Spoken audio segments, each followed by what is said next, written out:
that's fantastic.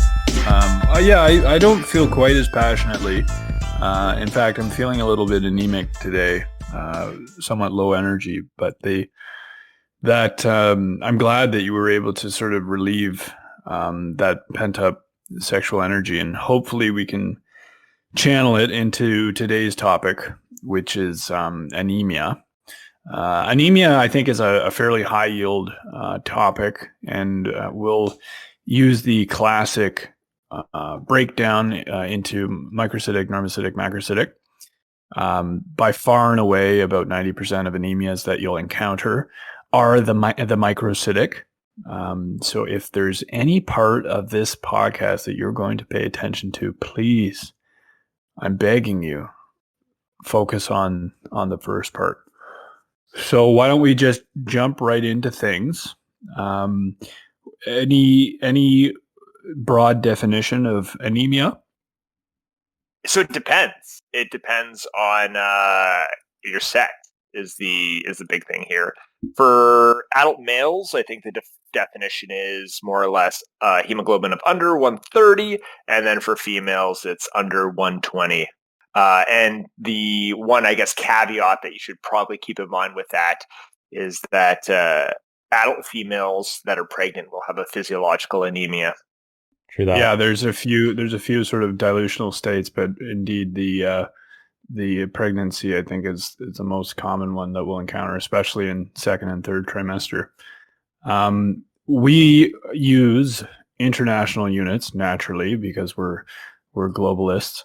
For our American colleagues, you'll spend a little bit of time in conversion there by moving the decimal place once to the left.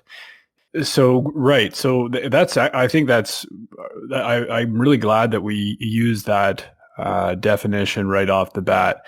We can measure hemoglobin and we can tell someone yes, no, anemia.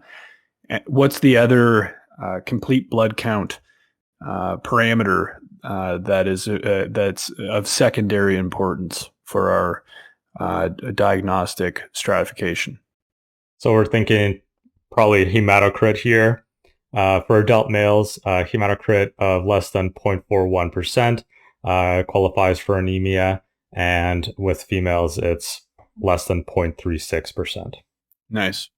Good. And then, so microcytic anemia will be with reference to our MCV, or our mean corpuscular volume.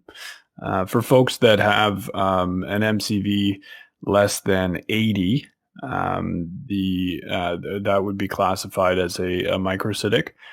Frankly, if people are hovering around 80, we will commonly see that in iron deficiency. So just because they're a little bit above 80, and we'll talk about RDW as well, doesn't rule out, the most common causes of microcytic anemia. So why not address it while we're here? So the RDW, or oh my God, I should know what this is. What is it? What does RDW stand for? The red cell distribution width. Yeah, right. So if there's a high RDW, it suggests that there is potentially two populations. That is the large reticulocytes that can spuriously increase your MCV. So even though the majority of the cells are small, and therefore it's likely that a microcytic anemia is present. Reticulocytosis. So as you know, reticulocytes are the precursor cells, or the nucleated red cells.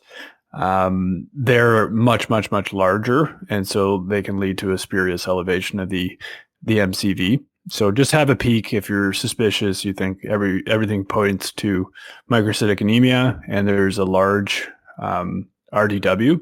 It may be because of this dual population, and of course, you can measure retics as well. So that's I think a good CBC indication of microcytic anemia.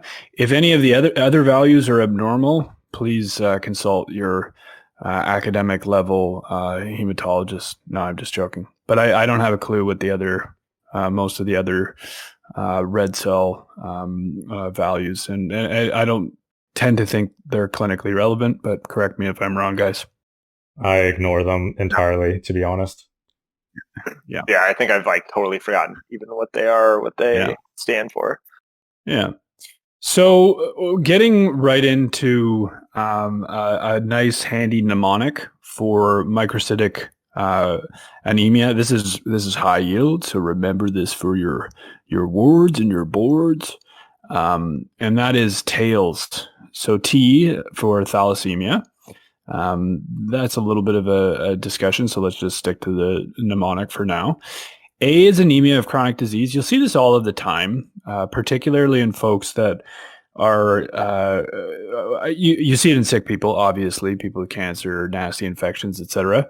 But you'll see it in inflammatory folks. So people with things like Crohn's, rheumatoid arthritis, lupus, etc., etc. So anyone who has an underlying inflammatory disorder, they tend to sequester their iron, and as I recall, it's because your body's mechanisms responding to inflammation from an evolutionary perspective was often infection, and one of the limiting reagents in bacterial expansion is iron and availability of iron. So your body wants to mop that right up so as to protect against infection, or at least so the story goes. So anyone who has chronic inflammation, such as an underlying inflammatory autoimmune illness, may have microcytic anemia. And you'll work them up and you'll pack them full of iron and nothing will happen, and it can be very frustrating. In terms of the next letter, I, that's iron deficiency. So again, definitely the most common.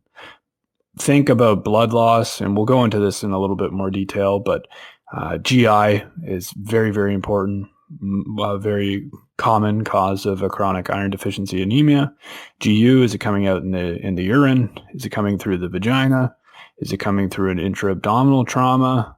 Iron deficient diets are a big contributor, especially in vegetarians. Dr. PhD. Celiac disease or other malabsorptive syndromes. Renal failure can be a big one, especially if they're on EPO or if they're on erythropoietin.